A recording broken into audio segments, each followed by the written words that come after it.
El ejército mexicano es una institución muy particular, no solo por su heroico papel en la historia nacional, sino además por su muy arraigado compromiso con la institucionalidad y la constitucionalidad del Estado.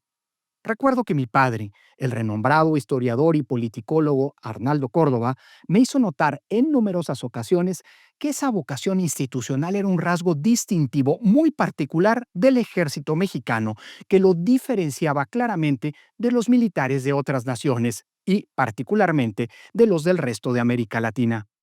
Nuestras Fuerzas Armadas, me recordaba Córdoba, derivan de la Revolución y no del antiguo Ejército Federal en el que se habían sustentado el Porfiriato primero y el golpe de Estado huertista después, y en contra del cual las Fuerzas Armadas revolucionarias habían combatido.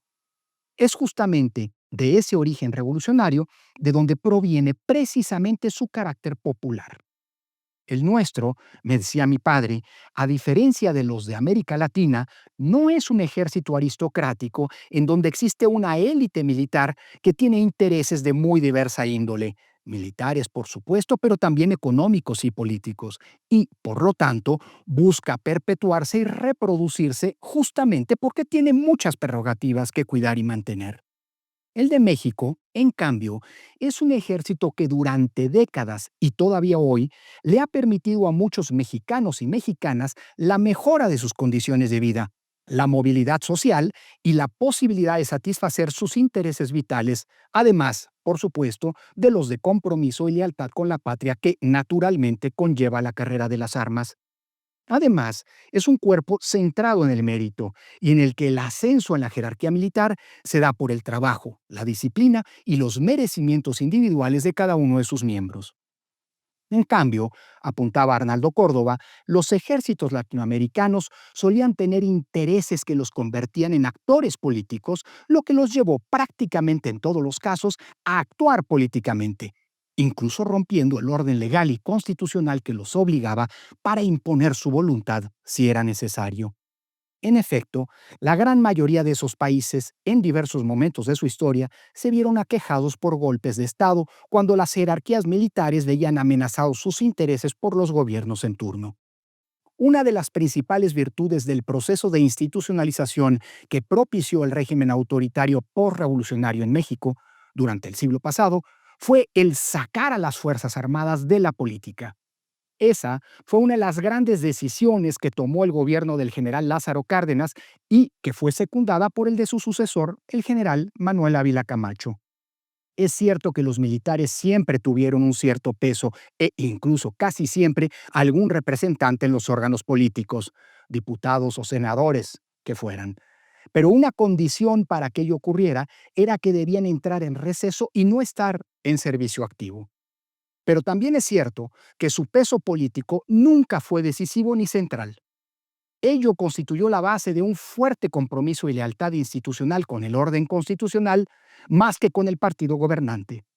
Eso explica por qué, con el proceso de transición a la democracia y particularmente cuando ocurrió finalmente la alternancia en el poder, las Fuerzas Armadas no fueron un factor ni disruptivo ni de riesgo para la estabilidad política del país. Al contrario, fueron, como siempre había ocurrido, una muy importante ancla de gobernabilidad. No importó que el PRI, en cuyos orígenes llegó a existir incluso un sector militar que englobó corporativamente a nuestras Fuerzas Armadas, hubiera perdido el poder y lo hubiera obtenido en las urnas el PAN. No importó que luego ese partido fuera desplazado nuevamente por el PRI o que éste después fuera sucedido por Morena.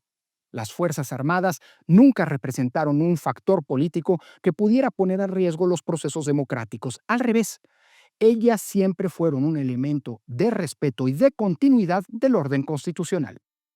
El problema es que López Obrador vino a alterar la naturaleza y la misión constitucional de nuestras Fuerzas Armadas. En efecto, no solo incumplió su promesa de campaña de regresar a los militares a sus cuarteles después de haber criticado durante más de una década y con razón su uso en las tareas de combate al narcotráfico que deberían estar en manos de los cuerpos policíacos, sino que, además de militarizar como nadie la seguridad pública, involucró al ejército, a la Fuerza Aérea y a la Marina en tareas civiles que nada tienen que ver con su naturaleza y con su función constitucional. A las Fuerzas Armadas, el morenismo les otorgó la responsabilidad absoluta de la seguridad pública federal con la creación de la Guardia Nacional que depende incluso orgánicamente de la Secretaría de la Defensa Nacional, sino que además las volvió responsables de la operación y gestión de los aeropuertos civiles, de los puertos mercantiles y de pasajeros, de las aduanas, de los ferrocarriles, de las obras de infraestructura pública, de la distribución de medicinas y vacunas, vaya, hasta de la aerolínea del Estado y de muchísimas otras responsabilidades de las que no deberían ocuparse porque no les corresponde y porque no tienen base constitucional ni legal para ello. Además, para cumplir con esos cometidos, se han creado un sinnúmero de empresas y de entidades adscritas legalmente a las Secretarías de la Defensa y de la Marina que dificultan que en el futuro esas tareas eminentemente civiles sean llevadas a cabo por instancias civiles y no militares. Lo peor de todo, sin embargo, es que todas esas tareas han implicado la transferencia de muchísimos recursos a las Fuerzas Armadas para que puedan realizarlas. Y además, muchas de las empresas que se han encargado a los militares suponen la generación de ingresos que en ocasiones son cuantiosos. Eso quiere decir que hoy a los militares se les ha encargado una serie de tareas y responsabilidades que les suponen intereses y un peso político y económico que no tenían en el pasado. Justo eso que, según decía Arnaldo Córdoba, había diferenciado a las Fuerzas Armadas mexicanas y que hoy, por la ignorancia de López Obrador de nuestra historia, o peor aún, por el propósito específico de darles un peso político, de generarles intereses y de propiciarles vínculos partidistas, las administraciones morenistas han revertido. Así, la estupidez o la perversidad del obradorismo nos colocan como sociedad en una circunstancia sumamente delicada.